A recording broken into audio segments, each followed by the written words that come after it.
Good evening sir, जय हिंद।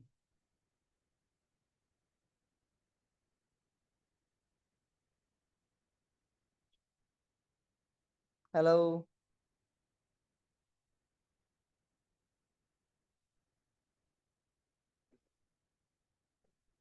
जय हिंद सर। क्या आपको मेरी आवाज आ रही है, गंगाधर सर?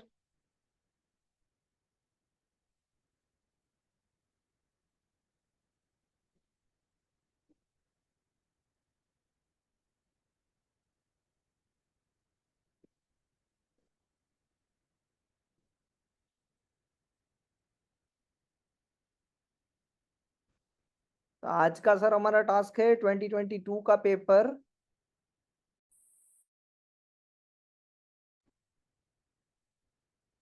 क्वेश्चन नंबर 16 से लेके 30 तक।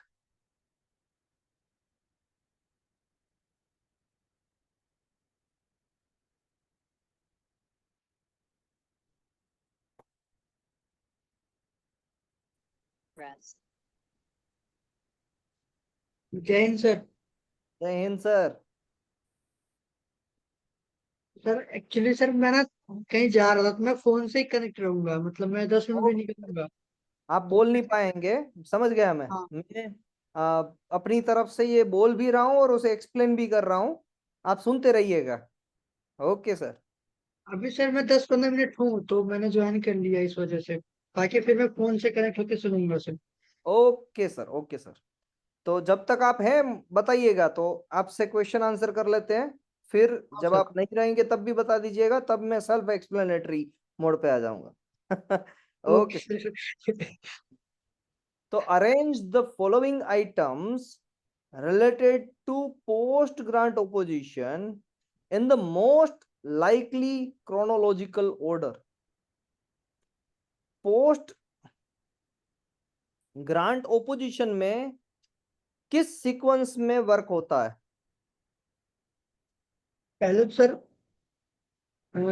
पोस्ट ग्राउंड अपोजिशन फाइल होगा, फिर हाँ अपोजिशन बोर्ड का गठन होगा। नहीं सॉरी सर, जी। पहले ग्रांट होगा इसके। ओके।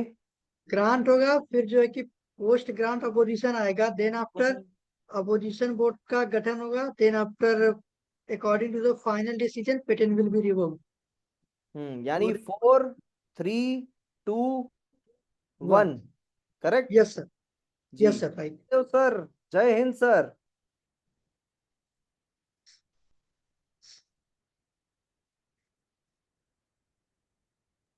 हाय सर, गुड इवनिंग, जय Hind.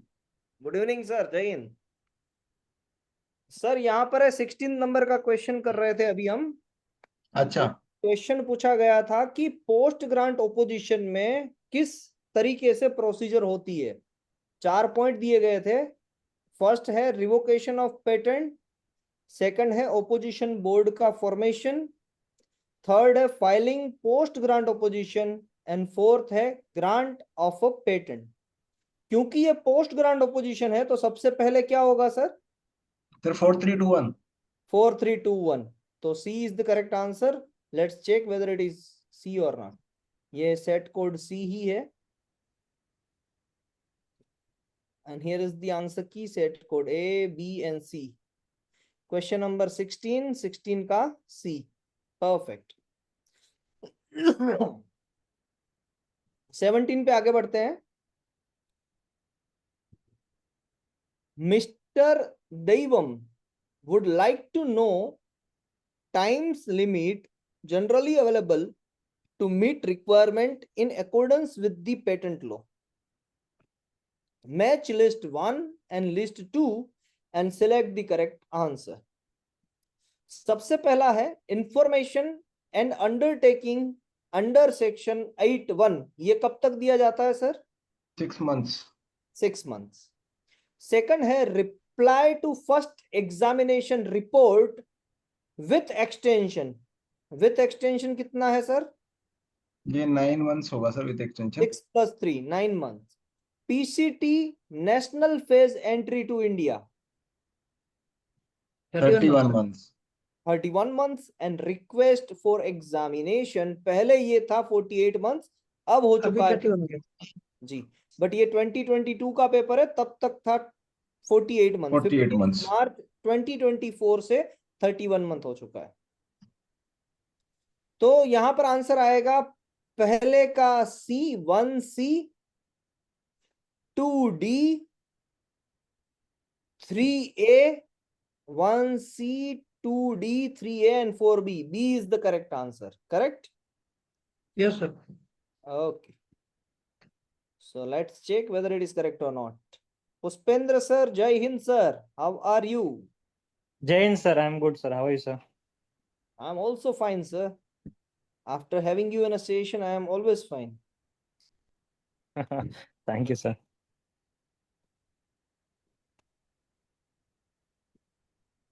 So what's the meaning of Puspendra?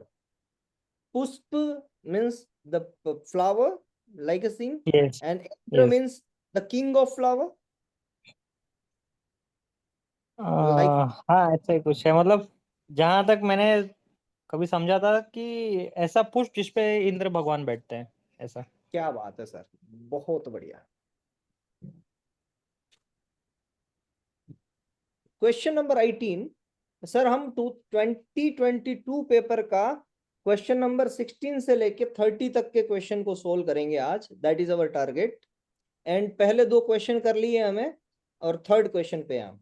Okay, third question है minimum age limit for a person to be mentioned as inventor in patent application shall B.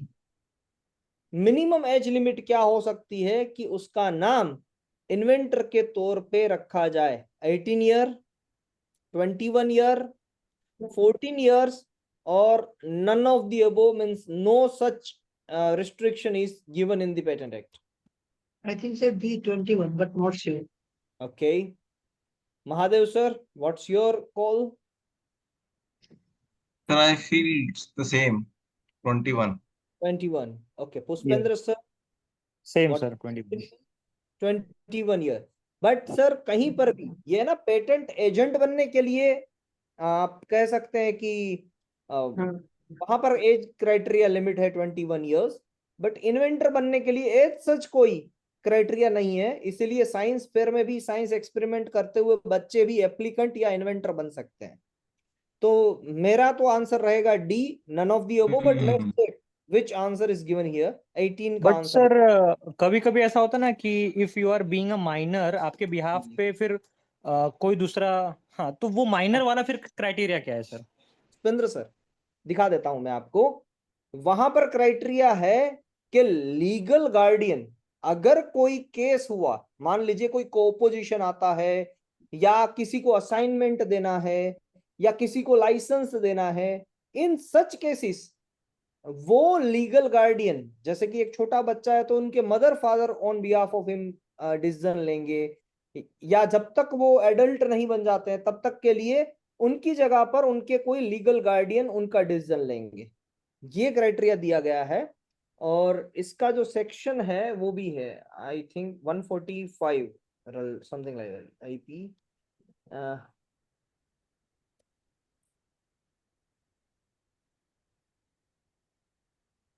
let me check for you.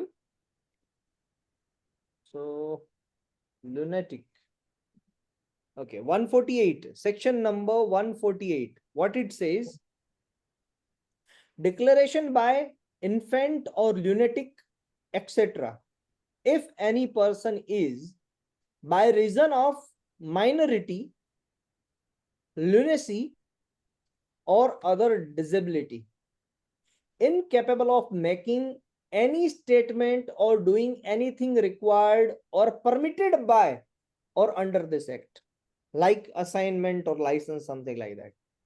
The lawful guardian, committee or manager, if any, or the person subject to the disability, or if there be none, any person appointed by any court possessing jurisdiction in respect of his property may make such statement or a statement as nearly corresponding thereto as circumstances permit, and do such things in the same and on behalf of the person subject to the disability.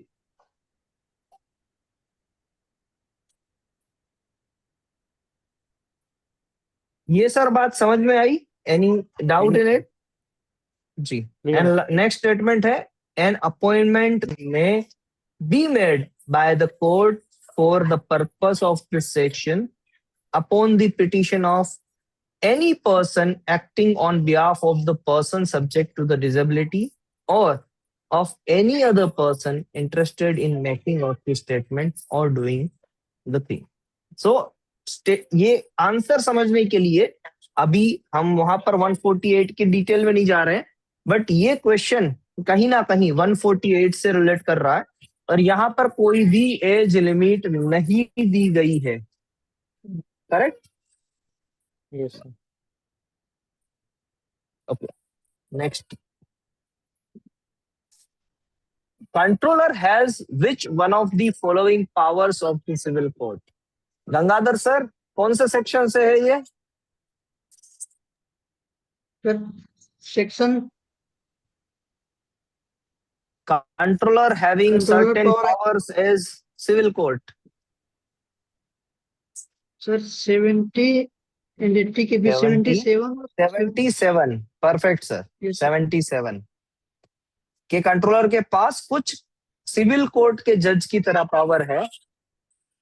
पहला, issue an order to arrest a person in case of infringement with the help of police. क्या वो arrest करवा सकते हैं किसी को? नहीं sir, नहीं करा सकते. नहीं करवा सकते हैं.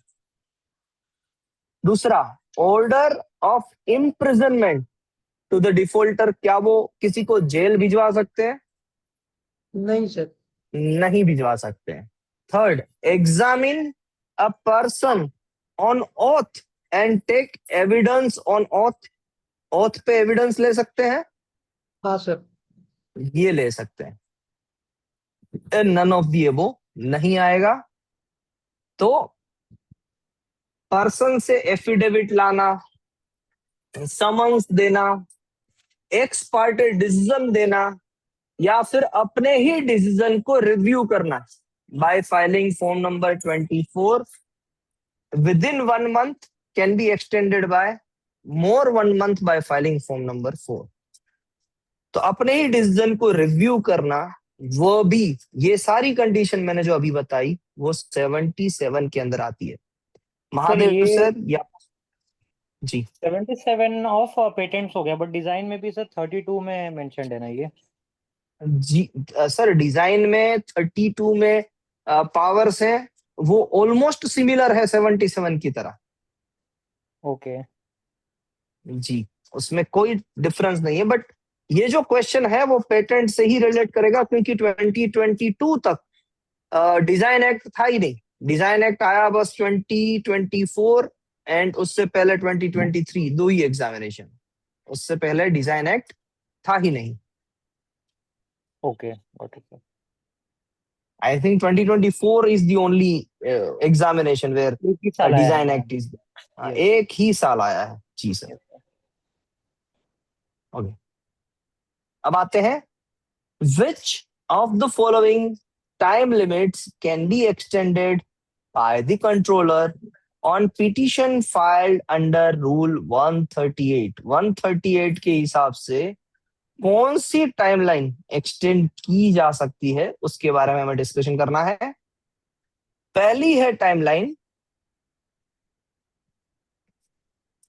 Time limit for putting the application in order for grant. यानी जो 6 महीने की टाइम लिमिट है कि फर्स्ट एग्जामिनेशन रिपोर्ट के रिप्लाई को विद इन 6 month फाइल करना होता है, उस टाइम लिमिट को एक्सटेंड किया जा सकता है क्या 138 से? यस और नो? हाँ सर, कर सकता हूँ. नहीं किया जा सकता है सर. ये टाइम लिमिट एक्ट में लिखी हुई है.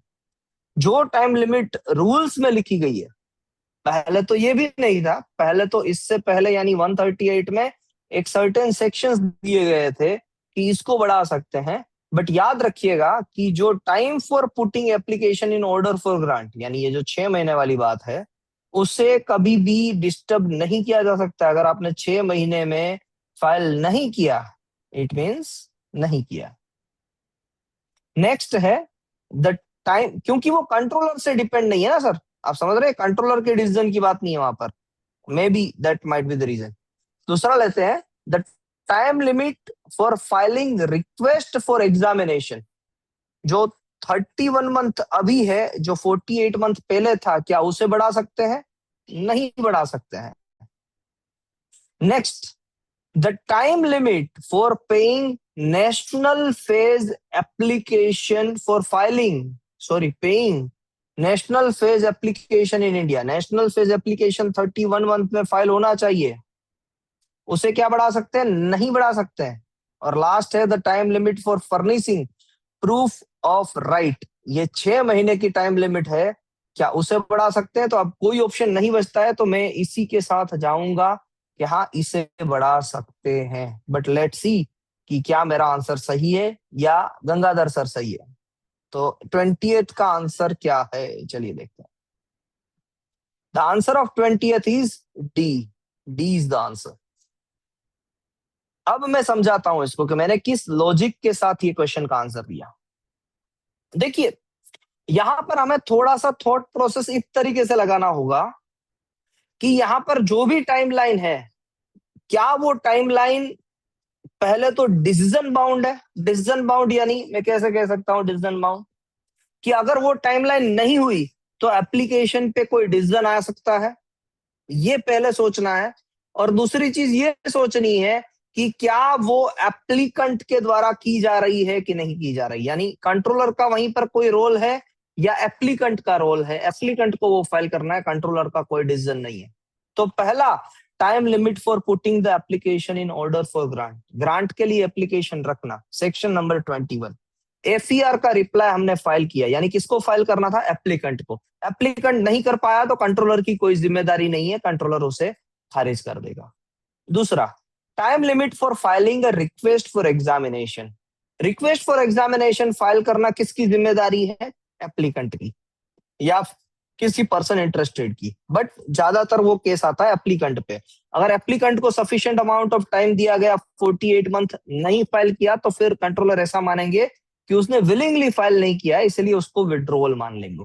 तो वो भी एप्लीकेंट के मर्जी के लिए है, यानी एप्लीकेंट की मर्जी वो फाइल करे भी या ना भी करे।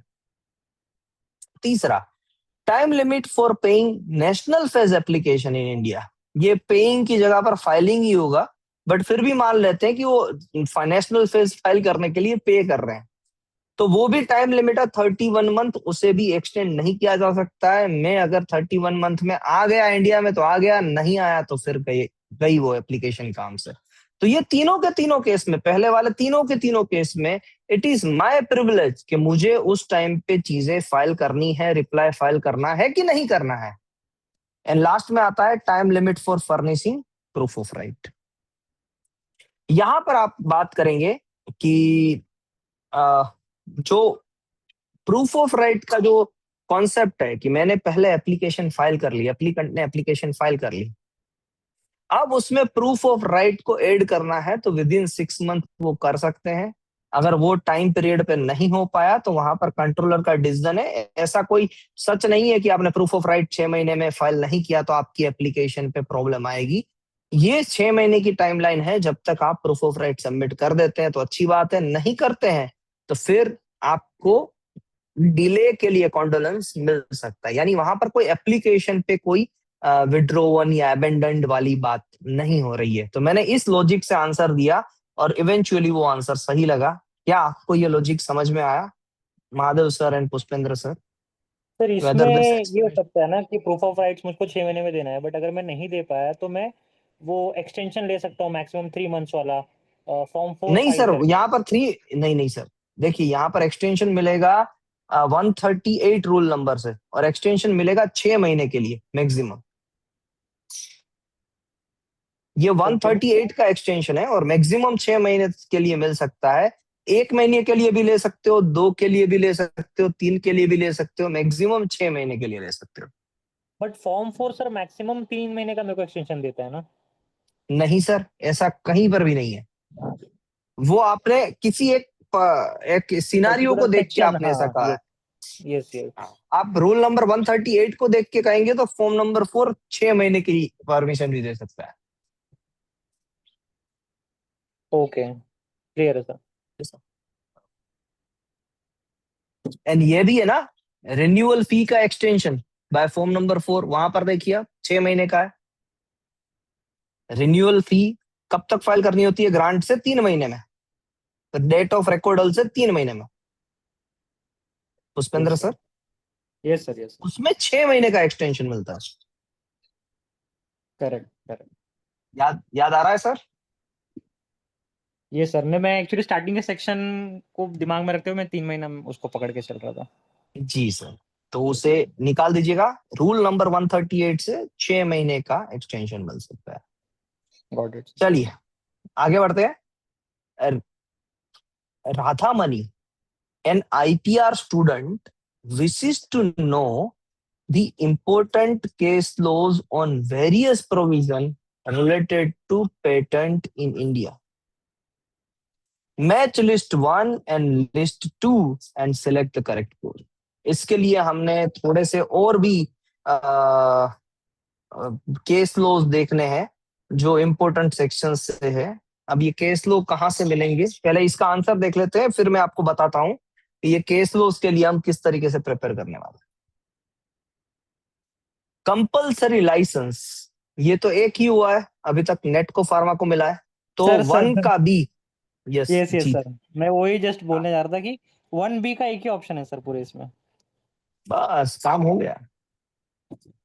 केस लॉ नहीं भी So देखेंगे तो हो these- जाएगा। बाकी का भी देख लेते हैं। 2 का है, सेक्शन 3D में है, Novartis versus Union of India. Date of grant of patent के लिए है 3 का D, doctor Snehalata C Gupta versus Union of India. And 4th है इंफ्रिंजमेंट से Bajaj Auto Limited versus TVS Motor Company. ये देखिए दोनों में यूनियन ऑफ इंडिया ये कर रही है, ओपोजिशन कर रही है। तो ये एक बड़े क्लाइंट होते हैं इन्फ्रिंजर के। देख लेते हैं 21 का बी करेक्ट आंसर है कि नहीं है। 21 का D is the correct answer. और वो हमें एक केस लो पता होने से भी पता चल जाता है, सिर्फ कंपल्सरी लाइसेंस के बारे में बात पता होने से भी हम आंसर को देख सकते हैं, जैसे पुष्पेंद्र सर ने सही तरीके से डिटेक्ट किया था। अब मैं बात करता हूं कि आपको ये चीज कहां पर मिलेगी। ये अगर आपको सेक्शंस पढ़ने हैं तो मैंने आप सभी लोगों को इंडिविजुअली सबसे पहले एक बुक भेजी होगी, पीडीएफ फाइल भेजी होगी। नहीं भेजी है तो आज भेज दूंगा। उस पीडीएफ में आप हर एक सेक्शन के नीचे पेटेंट, वो बेयर एक्ट ही बोलते हैं, एक्ट के नीचे सारे केस स्टडीज लिखे होते हैं, तो वहां से भी मिल सकते हैं पेटेंट के लिए। डिजाइन के लिए डिजाइन की जो रूल्स है, डिजाइन की जो रूल्स है, उस रूल की पीडीएफ में नीचे बहुत सारे केस स्टडीज दिए गए हैं। और एक बार हमारे सारे सेक्शंस अभी कवर हो ही चुके हैं तो हम उस केस स्टडीज को भी छोटा सा हाईलाइट देखते जाएंगे, हर एक सेक्शन के साथ थोड़ा थोड़ा सा उसका हिंट भी लेते जाएंगे, ताकि ऐसा कोई क्वेश्चन आ जाए तो हम उसे अटेम्प्ट कर सकें। क्या मेरी बात आपको समझ में आ रही है थोड़ी बहुत, या कोई डाउट है यहाँ पर मैंने जो एक्सप्लेनेशन दिया वो? Is it okay?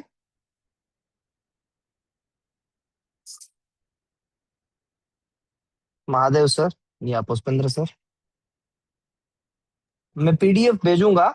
आप हर एक सेक्शन के नीचे, 3rd सेक्शन 4th सेक्शन के नीचे आप देखिएगा, एक छोटी छोटी लाइन में लिखे होंगे ये क्या कहते हैं, केस लॉ। Case laws. जी, हमें उतना ही देखना है, पूरा केस लॉ में क्या हुआ है वो नहीं देखना है, हमें इतना देखना है 3D के साथ कौन सा मैच हो रहा है, फिर ये 4 सेक्शन 6 के साथ कौन सा मैच हो रहा है, लाइकवाइज। जी महादेव सर। नहीं सर, आई वाज एक्नॉलेजिंग कि हाँ ठीक है, will have a look at it. I don't remember पहले का। But that is a missing part, means अभी तक जो हुआ नहीं है वो एक नई चीज सामने है। सर वी विल डू ये दैट। ओके, लास्ट संडे को पूरा सेक्शंस पूरा करा दिया गया पेटेंट एक्ट का? नहीं नहीं सर, संडे को जो क्लासेस हुए थे वहां पर सिर्फ वीसीस की गई थी और इसी तरीके से 5-5, 10-10 क्वेश्चन अच्छा, सोल्व अच्छा, करवाए गए हैं अभी तक। कोई चीज ठीक। नई नहीं चली है, so don't worry about it. Okay, perfect. assertion A, patent right is a negative right। हाँ, पुष्पेंद्र सर का एक क्वेश्चन था ना, ये अच्छा क्वेश्चन था सर आपका, कि assertion और रीजन को कैसे डिस्टिंग्विश करें। देखते हैं सर केस को कैसे हम जस्टिफाई कर सकते हैं। Okay, patent right is a negative right, क्या ये स्टेटमेंट सही है कि गलत है अपने आप में पुष्पेंद्र सर? Yes sir. जी, स्टेटमेंट तो सही है कि पेटेंट राइट्स जो है वो अपने आप में एक नेगेटिव राइट है, किसी को रोकने के लिए राइट है। Yes sir. ओके, अब रीजन, ये दावा है, दावा करते हैं कि पेटेंट राइट्स एक नेगेटिव राइट है, ये दावा किया हमने, तो उसका रीजन भी तो होना चाहिए कि वाई, क्यों ऐसा कहते हैं हम। जैसे मैंने कहा कि किसी को रोकने के लिए वो राइट है, तो ये इसका रीजन हुआ। अब देखते हैं कि इस रीजन में क्या लिखा हुआ है। Patentee has exclusive right to prevent third parties who do not have his consent from using his invention। Correct? तो जैसे मैंने कहा था, मैंने भी क्या आंसर दिया, जो हमारे दिमाग में आता है कि पेटेंट राइट नेगेटिव राइट क्यों है, अगर ये दावा कोई करता है तो उसको आंसर क्या है, जस्टिफिकेशन क्या है, कि वो किसी को रोकने के लिए है, किसी को प्रिवेंट करने के लिए है। तो यहां पर आया ना, प्रिवेंट द थर्ड पार्टीज, इसलिए एसर्शन भी सही है, रीजन भी सही है, and assertion, sorry, reason assertion का करेक्ट एक्सप्लेनेशन है। ऑप्शन है, ऑप्शन है आना चाहिए। फिर देख लेते हैं कि हम सही है या नहीं है, ये हमारी तरफ से अभी की इनिशियल थॉट प्रोसेस है। 22, आगे बढ़ते हैं। 22 में आंसर है ए, तो परफेक्ट है हमारा थॉट प्रोसेस। और शायद आपको यहां से एक छोटी सी ग्लिम्स मिली होगी कि किस तरीके से एसर्शन एंड रीजन एक दूसरे को इंटरकनेक्ट करते हैं। Pushpendra sir, got it sir, clear. उस दिन अगर हमने मैं एक रीजन, अगर मैं रीजन में ये लिखूं, मान लीजिए कि मैंने रीजन स्टेटमेंट ऐसे बनाया होता कि proof of right has to be submitted within 6 months as per rule number 10। Statement सही है मेरा, बट क्या वो एसर्शन को मैच कर रहा है, मींस एसर्शन के लिए वो रीजन है? नहीं। तो इस तरीके से रीजन अलग भी बन सकता है जो एसर्शन का आंसर ना भी देता हो सकता है, करेक्ट जी। नेक्स्ट है, arrange the following items related to pre grant opposition procedure under section 25 subsection 1 under patent act in the most likely chronological order। पहला है filing pre grant opposition by way of representation. दूसरा है publication of patent application. तीसरा है applicant filing reply to the pre grant representation, and चौथा है hearing before the controller. अब ये 4 पॉइंट को देखते हुए सबसे पहली चीज क्या होगी, ये बताइए, कौन सा स्टेटमेंट सबसे पहले होगा? पब्लिकेशन होगा पहले जी, सबसे पहले पब्लिकेशन ऑफ एप्लीकेशन होगा, यानी सेकंड नंबर। तो अब हमारे पास 2 ही ऑप्शन रह गए, या तो ये सही है या तो ये सही है। अब उसके बाद पब्लिकेशन के बाद क्या होगा? Filing of pre grant. Filing of pre grant, यानी 2 के बाद 1 आएगा। तो अब हमारे पास सिर्फ एक ही ऑप्शन है, and that is option number B. Okay, तो पहले पब्लिकेशन, फिर प्री ग्रांट ऑपोजिशन की फाइलिंग, फिर रिप्लाई एप्लीकेंट रिप्लाई फाइल करेगा, एंड फोर्थ में हियरिंग आएगी। 2, 1, 3, 4 is the correct order, and let's check whether it is correct or not। 23rd से आगे बढ़ते हैं। Perfect sir. तो देखिए, एक बात आपको समझ में आ रही होगी कि पेटेंट एक्ट को आप जितना सोचते थे कि इतना डिटेल में जाना है, जाने में मजा भी आती थी, ऐसा नहीं है नहीं जाना है, जाना है, बट उतना भी डिफिकल्ट नहीं है एग्जामिनेशन में आंसर देना जितना आप सोच रहे थे। वेदर इट इज करेक्ट और नॉट? ये स्टेटमेंट, हाँ जी सर ये 2022 का है ना, इसलिए इजी लग रहा है। शायद 24-25 से टफ हो गया। सर होंगे टफ, मगर आपकी लॉजिकल थॉट प्रोसेस यहां से ही डेवलप्ड होती है। देखिए सर, दो पर्सन क्यों होते हैं ना, पर्सन, आपको एक ह्यूमन साइकोलॉजी बताता हूं। दो चीजों से हम आगे नहीं बढ़ पाते हैं। पहली थॉट प्रोसेस हमारी, अगर हमारी थॉट प्रोसेस, मैं आपको कहूं सर कि जो भी बड़े बड़े लोग हुए हैं, जैसे कि एपीजे अब्दुल कलाम सर, उनके पास कितने बरस तक की उम्र थी? पुष्पेंद्र सर 70 अराउंड थे, आई गेस 75 ओके, वो जब 7 इयर्स के थे तो क्या उन्होंने सोचा होगा कि मैं अग्नि 5 मिसाइल बनाऊंगा? नहीं सर। बट क्या ये भी सोचा होगा कि मैं नहीं बना सकता हूं? नहीं, ये नहीं सोचा उन्होंने, ये भी नहीं सोचा। ओके, अब मैं आपसे क्वेश्चन करता हूं सर, क्या सर आपको लगता है कि स्टील्थ बॉम्बर वो इंडिया नहीं बना सकता है, 6th जनरेशन फाइटर प्लेन? बना सकता है सर। बना सकता है। तो वैसे ही सर, क्या आप उस 6th जनरेशन फाइटर प्लेन को समझना स्टार्ट कर सकते हैं कि नहीं कर सकते हैं? ये सर कर सकते हैं। तो 6th जनरेशन फाइटर प्लेन बनाना अगर आप सोच सकते हैं, तो मुझे ये कहिए कि पेटेंट एजेंट 2024 का पेपर क्या उस रॉकेट साइंस टेक्नोलॉजी से भी बहुत आगे है, या डिफिकल्ट है, या इजी है? काफी इजी है सर। काफी इजी है। तो सर ये थॉट प्रोसेस नहीं, बाय डिफॉल्ट ये थॉट प्रोसेस होती है। आप है ना, अगर ऐसा सोचोगे ना सर कि 2024 का पेपर डिफिकल्ट था, तो फिर आप पढ़ोगे ही नहीं कभी। अगर ये सोचोगे कि 2024 का भी पेपर देख लेंगे, ये भी तो मैंने क्वेश्चन कुछ पढ़े बिना तो ऐसे ही मेरा लॉजिकल माइंडसेट डेवलप हुआ है, उसके तो मैं आंसर दे रहा हूं, तो वहां पर भी कोई ना कोई मेरी थॉट प्रोसेस चलेगी, भले ही गलत चले, मगर चलेगी जरूर। Correct sir? Yes. नहीं ही आएगा ये थॉट प्रोसेस रखनी नहीं है, आ सकता है ये थॉट प्रोसेस रखनी है। क्या रखना है? आ वी सकता है कैन डू दैट। हाँ, आ सकता है, आई कैन डू दिस, मेरी ये कॉमन सेंस डेवलप्ड हो रही है। हम पॉजिटिवली लेंगे उसको, नेगेटिवली नहीं लेंगे। हाँ सर, तो ये ध्यान रखिएगा, ये छोटी बात है, शायद आपको ऐसा भी लगे कि मैं बड़ा बड़ा भाषण दे रहा हूं, मगर ये भाषण आपको काम आएंगे at the time of examination. आपकी थॉट प्रोसेस डेवलप्ड हो रही है, सभी की, जितने भी लोग हैं जी। Yes. विगू सर भी आए हैं। विगू सर कैसे हैं सर? हाँ सर, मैं ठीक हूँ। क्या बात है सर, बहुत बढ़िया। Mr. Akhil has already filed his patent application, but he is confused with the applicability of forms provided. Could you please help him to match list 1 with list 2 and select the correct code? List 1 है request for publication, कौन सा form होगा इसके लिए? 1 के लिए 9, तो 1 का आंसर है C. 2 request for expedited examination, उसके लिए 18A, 2 का होगा डी। 3rd है application for amendment of application for patent, amendment के लिए फॉर्म नंबर 13। 3 का है बी, एंड लास्ट है request regarding change in applicant for a patent.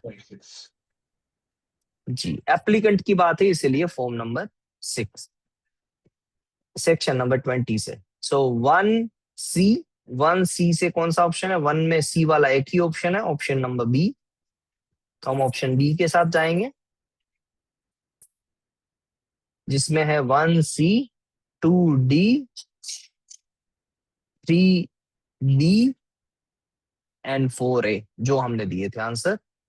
Check भी कर लेते हैं वेदर इट इज करेक्ट और नॉट। 24 का बी आंसर है, 24 का B. 25 assertion A, applicant does not have unconditional freedom to file a divisional application. क्या ये स्टेटमेंट सही है कि एप्लीकेंट के पास अनकंडीशनल फ्रीडम नहीं है डिविजनल एप्लीकेशन फाइल करने के लिए, या फिर वहां पर कोई कंडीशन है? करेक्ट है सर, लुक्स करेक्ट। क्या कंडीशन है सर? अनकंडीशनल फ्रीडम है आपने कहा, करेक्ट है। Sorry sorry sorry, my mistake. तो सर अनकंडीशनल फ्रीडम है उनके नहीं है, पास? नहीं है, नहीं है, क्या, क्यों नहीं है? क्योंकि उसको एक सर्टेन कंडीशन में ही वो डिविजन फाइल कर सकता है ना, तो कि बिफोर ग्रांट कर सकते हैं ना, तो बिफोर ग्रांट कर सकते हैं, ये एक ऑप्शन बढ़िया रहता है कि कंडीशन ये रखी जा रही है कि ग्रांट से पहले करो भाई, उससे बाद में नहीं कर सकते हो। ओके सर, ये कंडीशन है। तो इसलिए ये कंडीशन है। आप पे अगर दो इन्वेंशन नहीं है तो आप ऐसे ही for the sake of it you can not file it ना। फाइल तो कर सकते हो मगर वो रिजेक्ट हो जाएगा। दो इन्वेंशन नहीं है तो फिर क्यों ही करोगे? और वो भी ये जो बात आपने कही ना सर, वो भी लास्ट ईयर ही अमेंडमेंट आया है, रूल नंबर 13(1)(a)। उससे पहले ये 2022 में ये प्रिविलेज नहीं था कि डिविजनल कोई पर्सन खुद कर सके। डिविजनल में कंट्रोलर ही कहते थे कि आपको डिवाइड करना है, तब जाके ही होता था, अदरवाइज नॉट। मगर ये फिर भी कब ये आई है तो सर? 24 पे आई है। 24 में आई है। 13, रूल नंबर 13 सब क्लोज 1, उसमें भी सब ग्राउंड है। 13(1)(a) ही बोलते हैं उसे। 2A या 1A 2A। 1A या 2A देख लेते हैं सर, आई थिंक 2A ही होगा, 1A नहीं है। फिर भी एक बार क्लियर कर नहीं लेते हैं। ठीक है।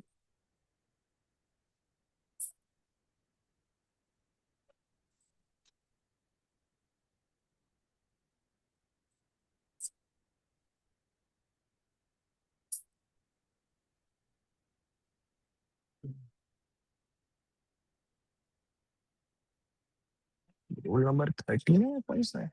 हाँ 2A है सर, ये रहा। You are perfect sir, 2A correct. Okay, तो ये कंडीशन तो है कहीं ना कहीं। अब रीजन को देखते हैं, क्योंकि हमने जो रीजन पहले हमने क्यों सोचा कि क्या रीजन होगा, अब वो रीजन यहाँ पर है कि नहीं है। रीजन है, a divisional application can be filed by applicant only when there is more than one invention in the specification। तो महादेव सर आपने जो कहा वो ही स्टेटमेंट यहां पर लिखा हुआ है। अगर एसर्शन सही है और रीजन उसका करेक्ट एक्सप्लेनेशन है, अगर ए आंसर है इसका, तो आपने जो कहा था वही चीज सही हो रही है। तो यहां पर मैं ए को टिक करता हूं और एक बार देख भी लेते हैं कि ए आंसर है कि नहीं है क्वेश्चन नंबर 25 पे। 25 का ए आंसर है और महादेव सर आप 100% सही है एक्सप्लेनेशन में कि अगर एक से ज्यादा इन्वेंशन है तभी जाके वो डिवाइड कर सकते हैं, अदरवाइज नहीं कर सकते हैं। That is also a correct reason for the explanation of assertion. And again जो दूसरा भी पॉइंट है कि ग्रांट से पहले ही डिविजनल फाइल किया जा सकता है, तो वो भी सही है। मैं यहां पर गलत था। Perfect sir. पुष्पेंद्र सर ये भी आपको एक थॉट प्रोसेस क्लियर करेगा, ये जिस तरीके से बात होती थी। देखिए हमने है ना क्वेश्चन किया, हर एक एसर्शन से रीजन पढ़ने से पहले ये जो स्टेप बनता है, अभी आपके जो थॉट प्रोसेस का यही स्टेप है कि रीजन बनने से पहले एसर्शन ऐसा क्यों है, अगर वो क्यों का आंसर मिला और वही क्यों हमें दिखाई दिया रीजन में, तभी जाके reason is the correct explanation of assertion. I think that will give you more clarity. Correct, sir? This exercise will give you more clarity about assertion and reason statement. Confuse कर रहा है sir या clarity दे रहा है? नहीं, ये काफी easy बना दिया उसने ये एक्सप्लेनेशन। जी, और एक हमें स्टेप भी मिला जो मैं शायद तब उस टाइम नहीं दे पाया था, आपने क्वेश्चन किया तब। अब मेरे पास स्टेप दी है कि एसर्शन पढ़ो और रीजन पढ़ने से पहले एसर्शन वैसा क्यों है उस पे डिस्कशन करो। अगर वही आंसर मिला हमें रीजन में तो रीजन सही है, अदरवाइज वो सही नहीं है। यानी reason is not a correct explanation of assertion, it might be possible. Now next 26, you have filed an application for a patent. Claim 1 of the specification recites feature A, B, C, and D of the invention. Claim 2 is dependent claim reciting a feature E.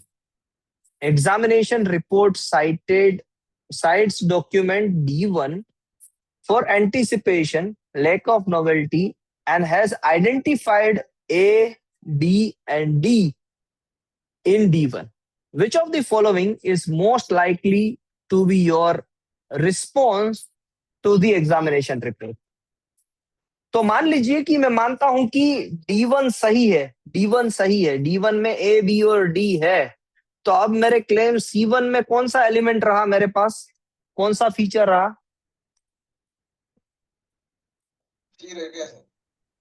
सी रह गया। And claim 2 में कौन सा रह गया? ई रह गया। मेरी थॉट प्रोसेस तो यही है। बट क्या मेरे पास अगर क्लेम 1 में सी रह गया तो जब A plus B plus C plus D करके मैं जब देखता हूं और वो मुझे एक सिनर्जेटिक इफेक्ट दे रहा है तो क्या वो चीज मैं फाइल कर सकता हूं as a claim 1? Yes sir. कर सकता हूं। ओके, अब देखते हैं इसका ऑप्शन क्या लिखा हुआ है। A, amend claim 1 to add the feature E of claim 2 into claim 1 to render claim 1 novel, to render claim 1 novel. दे दीजिए सर उसको। Just a minute.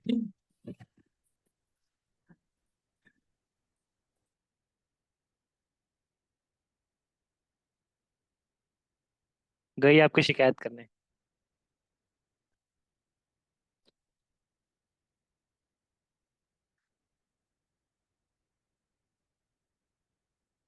Sir mute है आप। तो फर्स्ट स्टेटमेंट भी मुझे सही लग रहा है कि क्लेम 1 को अमेंड कर दो और ई वाला फीचर है क्लेम 2 का वो क्लेम 1 में ले लो तो क्लेम 1 नोवेल हो सकता है। सही तो लग रहा है, बट और भी ऑप्शंस को देखते हैं। दूसरा, withdraw application as it likely to be refused, कि भाई पूरा विड्रॉ कर लो। नहीं, विड्रॉ तो नहीं करेंगे हम, क्योंकि हमारे पास क्लेम 1 में भी एक फीचर है और क्लेम 2 में भी एक फीचर है। तीसरा, रिटेन आगम એને આપી દે ને રડ છે રડ છે એના પાસેથી બે ઓલા લઈ લે, નાના નાના એરબડ છે ને મોઢામાં નાખી દે, ખાલી આપી દે ને, આઈ દે દે મને દે દે દે દે વાંધો નહીં, ગોતી લેશું। હાલો, મળી ગયું ને? હા લઈ જા, આ લઈ જા, આ લઈ જા। ओके ओके,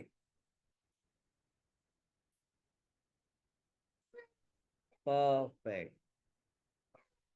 तो दूसरा है withdraw application as it likely to be refuse, withdraw तो नहीं करेंगे हम। तीसरा है retain claim 1 as such and point out to controller that D1 do not disclose feature E। Claim 1 को एज सच जैसा है वैसे ही रिटेन करेंगे एंड कंट्रोलर को कहेंगे कि D1 डू नॉट, D1 में E नहीं लिखा है। एंड लास्ट में है रिटेन क्लेम 1 एज सच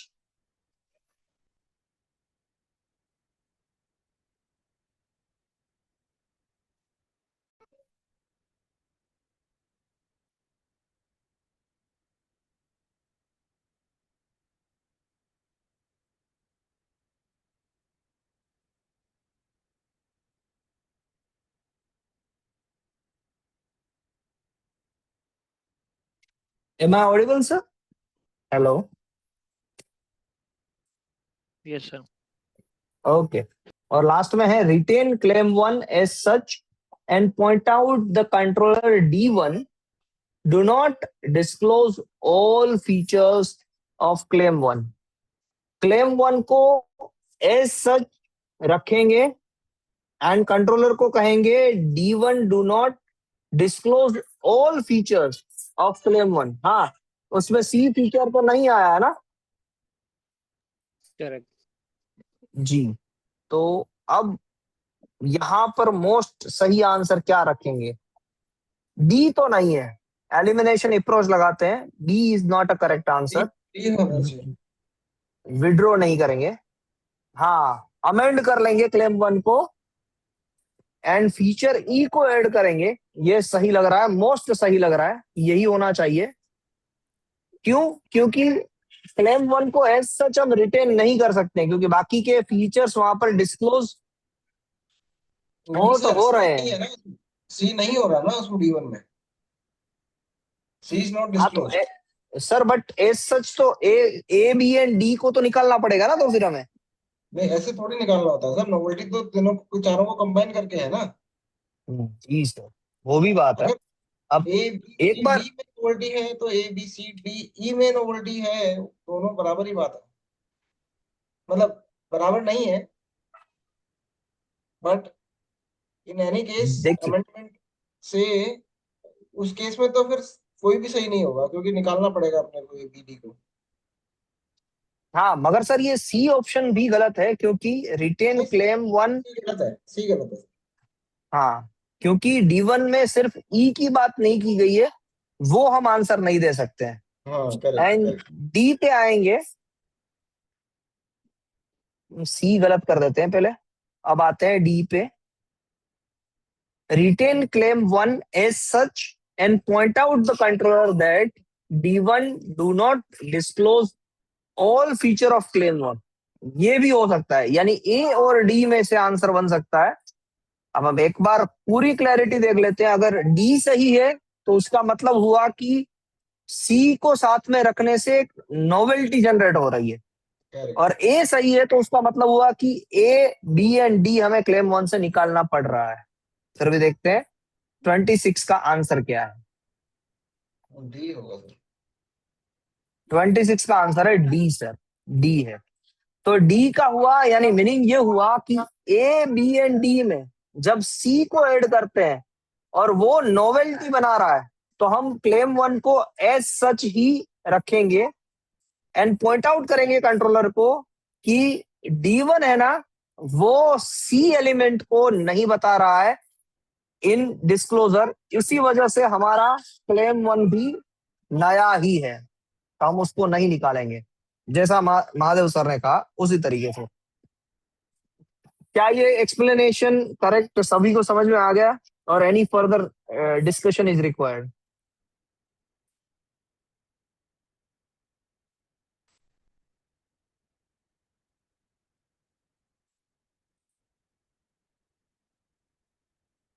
ओके 27 पुष्पेंद्र सर, ये समझ में आई बात 26 की, या इस पे कोई एक्सप्लेनेशन चाहिए? नहीं, क्लियर है सर, क्लियर है। क्लियर है, ओके 27 पे आते हैं। Patent shall not be granted before the expiry of how many months from the date of publication of application under section 11A। Publication से कितने महीने तक ग्रांट नहीं हो सकती है?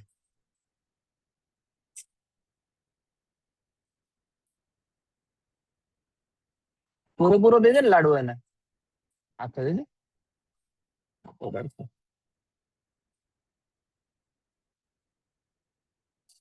जी, तो इसका आंसर पता है किसी को? क्या पब्लिकेशन से कितने महीने तक ग्रांट नहीं हो सकती है? 12 months। नहीं,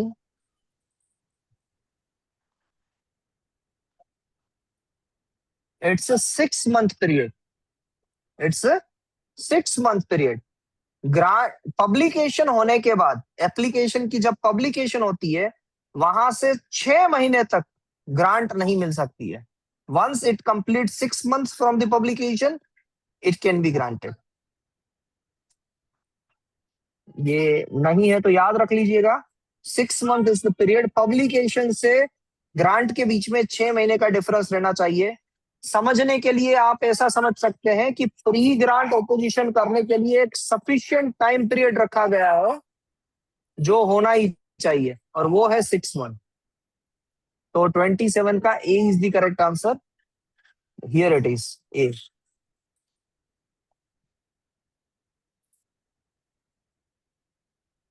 ट्वेंटी एट में आगे बढ़ते हैं.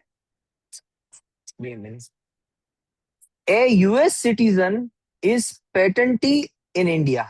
एक यूएस का सिटीजन है जो पेटेंटी है इंडिया में. His patent rights are valid in.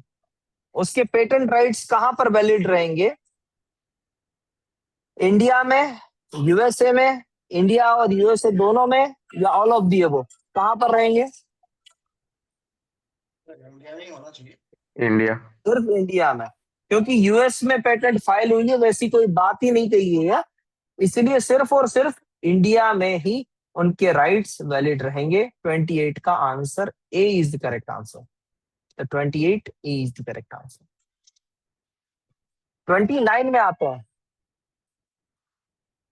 Meenakshi filed an application and जरा के बारे ले जाना का. Meenakshi filed an application accompanied with a provisional specification. She filed a complete specification within 6 months. Claim 1 is partially disclosed in provisional application and partially disclosed in complete specification. The priority date of claim shall be. Priority date of claim क्या होगी? 5. Partially disclose है provisional में, partially disclose है complete में, तो priority date कौन सी रहेगी? Complete वाला. कंप्लीट वाला.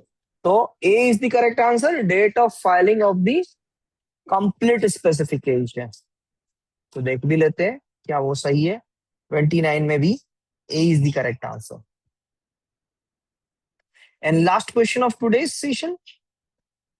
Nirmala, an Indian scientist working in NASA, files an international patent application PCT with basic application in USA on 30th January 2010. She plans to file national phase application in India. Which of the following is correct? Nirmala madam है, scientist है जो NASA में काम कर रहे हैं. उन्होंने ये तो 30 इंटरनेशनल 31 पेटेंट एप्लीकेशन जी बेसिक एप्लीकेशन यूएसए में फाइल की 30th जनवरी 2010. वहां से 31 महीने के अंदर अंदर वो क्या कर सकते हैं? C has to file national phase application within 31 months of the from the basic USA application filing date. तो here is the correct answer. 48 month तो request for examination के लिए पहले होते थे and 12 month provisional से complete file करने के लिए होते थे. बाकी भी जगहों पर है 12 months का provision, but A is the correct answer. So 30th का भी A ही आंसर करेक्ट है. तो इसी के साथ पिछले 5 दिनों में जो हुआ है वो मैं एक बार आपको कह देता हूं. ऐसे ही 2018 के पेपर 1 का पूरा 1 to 50 क्वेश्चन के आंसर डिस्कस किए गए थे एंड आज भी हमने डिस्कस किया. अगर आज आप ये देख रहे हैं कि 2022 का पेपर है और इसमें से हमने क्या सीखा या क्या चीजें हमें मुझे जो अच्छी लगी वो मैं एक बार रिवाइज कर देता हूं. ये जो क्वेश्चन था ये क्लेम 1 वाला, उसने हमें थोड़ी सी एक ज्यादा क्लैरिटी दी, मुझे ज्यादा क्लैरिटी दी. फिर एसर्शन एंड रीजन के जो क्वेश्चंस थे उसे कैसे टेकल किया जाए उसके लिए हमने एक थॉट प्रोसेस बनाई. फिर ये जो एक माइनर का जो क्वेश्चन था 20, यहाँ ये वाला मिनिमम एज फॉर इन्वेंटर, ये भी एक नई इंसाइट्स मिली। एंड एक केस स्टडी, केस लॉज के बारे में हमने थोड़ी सी बातें जानी, जो शायद हमें लग रहा था कि हमें कर लेना चाहिए बिफोर एग्जामिनेशन। ये 4 पॉइंट ऐसे थे जो हमें एक नई इंसाइट्स देके गए हैं आज के ये प्रिपरेशन से। तो इसीलिए मैं, जो मेरे भी जो गुरु थे, उन्होंने मुझे कहा था कि डेली बेसिस पे आप जितना टाइम चीजों में इन्वॉल्व करोगे तो उसमें से चीजें बनती जाएगी। वही होता है ना, जब वो क्या करते हैं, वो दही बनाना होता है तो मेड़बन मेड़बन कहते हैं हम गुजराती में, तो आप क्या कहते होंगे उसको, लैक्टोबैसिलस डाल के फिर उसको जितना आप मक्खन बनाओगे, मक्खन बनाने के लिए जितना आप उसको गोल गोल घुमाओगे उतना ज्यादा गाढ़ा मक्खन बनेगा। तो ये वही बात है कि हम इसको डेली बेसिस पे जितना इस पे वर्क करते जाएंगे, ये नई नई इंसाइट्स हमारे दिमाग में फॉर्म करते जाएंगे।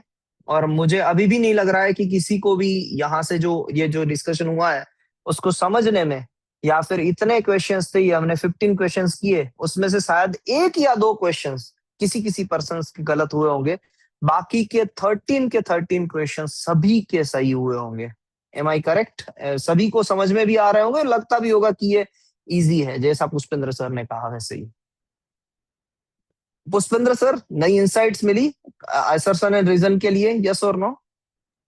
यस सर, काफी बेटर। परफेक्ट जी। महादेव सर, वो क्लेम वाला क्वेश्चन एक नई इंसाइट्स देके गया? यस सर, नई नई चीजें हैं, कुछ ये एज वाला भी है, कुछ कुछ और भी चीजें हैं जो कि आई थिंक जो पिछले करते रहते हैं, हम सुनते हैं तभी जाके एक स्ट्राइक होता है और वो एक नई कॉमन सेंस हमारी डेवलप करती है। वीगू सर, इज इट ओके? आज का सेशन कैसा रहा? आपको क्या इंसाइट्स मिली नई? हाँ, थोड़ा थोड़ा तो मुझे भी समझ में आ गया। हाँ, तो वही मैं होता अभी है ना, ज्वाइन हम करूंगा। डस्ट हटाते हैं, ये होता है डस्ट हटाना, दिमाग से डस्ट हटाना, ताकि एक रिफ्रेशमेंट मिले कि हम ये क्वेश्चंस कुछ कुछ डिफिकल्ट नहीं होते हैं, ये क्वेश्चंस की सिर्फ लेवल्स, जो बड़े बड़े क्वेश्चंस आते जाते हैं, अब छोटे छोटे थे फिर बड़े बड़े क्वेश्चंस आने लगे, दैट्स इट। उसमें रीडिंग का टाइम एक सफिशिएंट नहीं मिलता है, रीड करना फास्ट पड़ रहा है, दैट्स इट। मगर ये अगर लॉजिकल थॉट प्रोसेस डेवलप्ड हो गई होगी तो वो कहीं ना कहीं आपको 2024 का पेपर भी हम करेंगे, वहां पर भी आप इजीली आंसर दे पाएंगे क्वेश्चंस के, ऐसा मुझे लगता है। बट डेली बेसिस पे उस पे वर्क करना पड़ेगा। तो अब जो भी पर्सन जो 1 एंड 2 ऑफ जनवरी नवंबर को जिन्होंने जो भी पेपर नहीं दिया है, वो उस वाला पेपर अटेंड करेंगे। यानी एग्जामिनेशन 1 नहीं दी है तो 1 अटेम्प्ट कीजिएगा, 2 नहीं दी है तो 2, 3, 4 एंड ये है एग्जामिनेशन 5। जो एग्जामिनेशन 4 तक दे चुके हैं वो 5th पेपर अटेम्प्ट करेंगे। जो एग्जामिनेशन 4 तक नहीं दे चुके हैं वो 1, 2, 3, 4 जो भी एग्जामिनेशन बाकी रह गई है उसे अटेम्प्ट करेंगे।